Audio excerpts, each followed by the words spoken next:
Good day, my name is Todd Standing. I got an awesome Sasquatch Sunday show for you today. I'm going to talk about something I've never talked about before. A Sasquatch that I filmed in video 8 that I've referred to as the devil Sasquatch at times because of, he just reminded me the way he looked. I mean, this is a very angry, hostile Sasquatch. Of the troop of Sasquatch, I don't really talk about him and I don't mention him a lot because he's like the kind of, if you watched the Planet of the Apes, Caesar, who's the lead a chimpanzee or leader of the apes, has his Kubota. And I call this guy Kabota, or that's the name that I use for him, because he's the bad guy of the troop. He's smaller, he's weaker, he's come from a very traumatic event. At least that's what my native teacher told me to watch out for him. So we're going to talk about him today, the controversial and the angry Kabota, the pariah, the black sheep of the Sasquatch wild bunch that I study in Radium, British Columbia. We're going to talk about him today, so let's do it.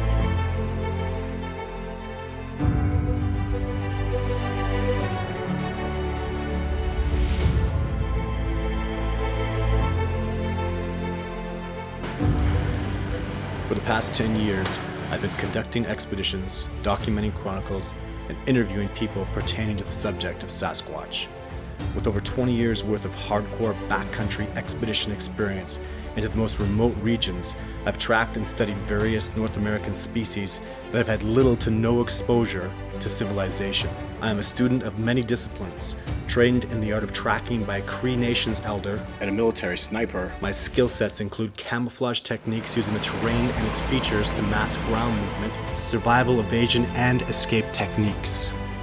I've been able to see for the first time some complete segments of Todd Standing's filming of Sasquatches, and I am firmly convinced that he has filmed Sasquatches and that what he has portrayed in his documentary are indeed very close portraits, in fact, of the Sasquatch face. So this footage is from my documentary. In my documentary, you have to understand we're working under serious time constraints, and I don't have a lot of time to discuss the backstories and what I know about this Sasquatch. I'd seen the Sasquatch before and since. Probably the biggest concern that people have is Kubota seems to look a little different than the other Sasquatches that I filmed in the Radium area. The Jake and Jane, I refer to them. Those two Sasquatch have been really, really cool. They look a lot like their dad, who is the big dominant male of the group. And Kubota is old, and he's only about, I'd say, approximately 8'4", maybe a little shorter. He walks leaned over. He's not nearly as muscular. The dominant male of the group, or even Jake that I filmed, Jake ended up being over 9 feet tall, in excess of 900 pounds. Kubota being 8'4", I would put him at around 600 pounds, honestly. He just doesn't have the physique. He's just not he's not the big Captain America kick-ass Sasquatch like we see a lot. And obviously you're going to question, well, how the hell do I know he came? I mentioned earlier that he came from a traumatic event. I don't know that for sure, but what happened was when I had my native teacher around, he had so much experience. He knew so much about all species and all things in the wilderness. He was the one that told me when I started, the first Sasquatch that I ever filmed was Jane in video 4. And he told me after I filmed the Sasquatch, he said, I know that troop and or that group of Sasquatch, those people, whatever you want to call it.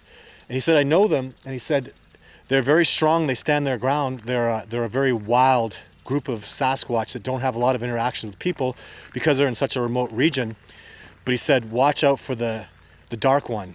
And he said, you'll know him when you see him. And I did. I knew him when I saw him. He's just, even Kubota from Planet of the Apes, he was worked on by people. He had that angry look to him. He ended up, trying to kill Caesar at the end and betraying him.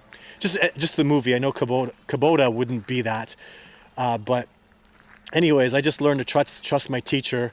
And I would have liked to have found out more information about why he is so certain that Kubota came from something very tragic. And but anyways, that's a whole other story. So we're just going to talk about him today. As you can see in the footage, so after I'd filmed this, I remember thinking about when I was in Montana, there was an area where there were Sasquatch there, and they call the area the Devil's Footstool, the Devil's Gulf, Devil Creek. It's all this devil stuff.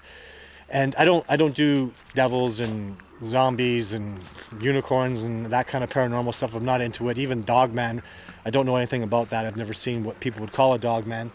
But if you were to see Kubota, all you see of him is this small little section of his head. His nose is pretty much like, it's very similar to Jane and Jake's. And even I think Jane and Jake have a little more tendency to look like the Patterson Gimlin footage Sasquatch, which I would definitely agree with.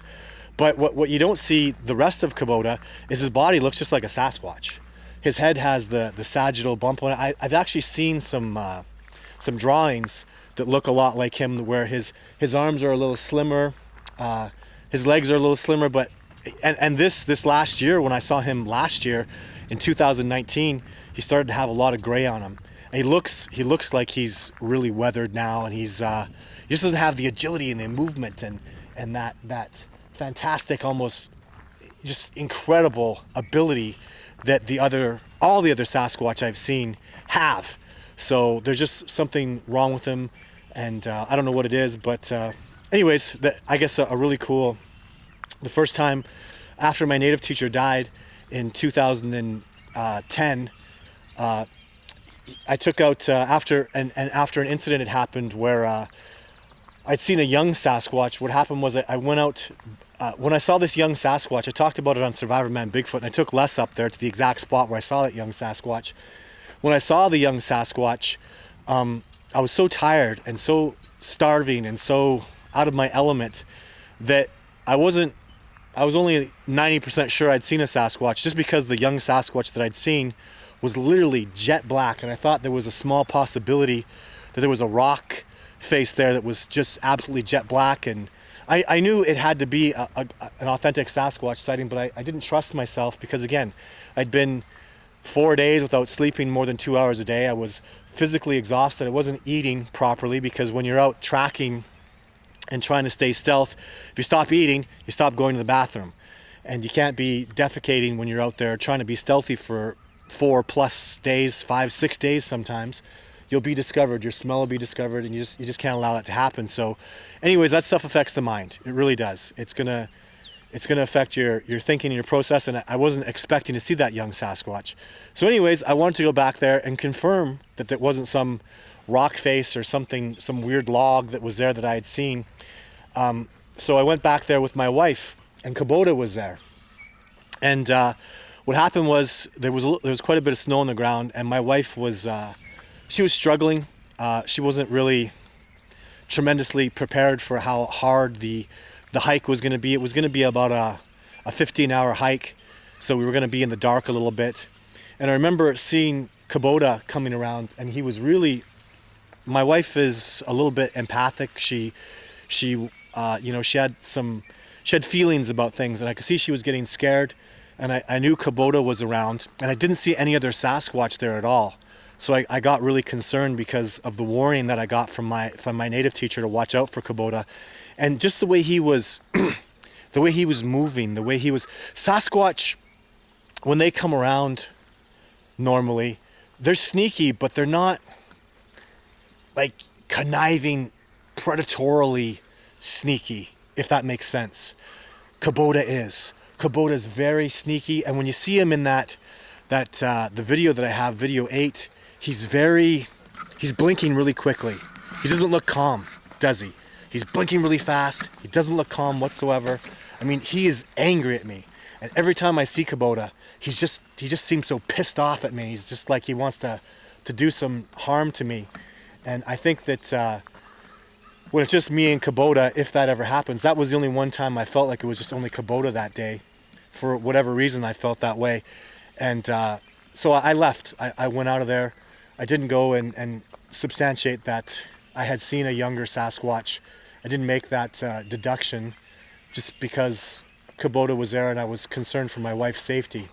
So my point in all this is, there's going to be Sasquatch that are dark. There's going to be Sasquatch that are very predatory. There's going to be Sasquatch that dislike people. So it's something that's very important that you go with your feelings, you go with your gut.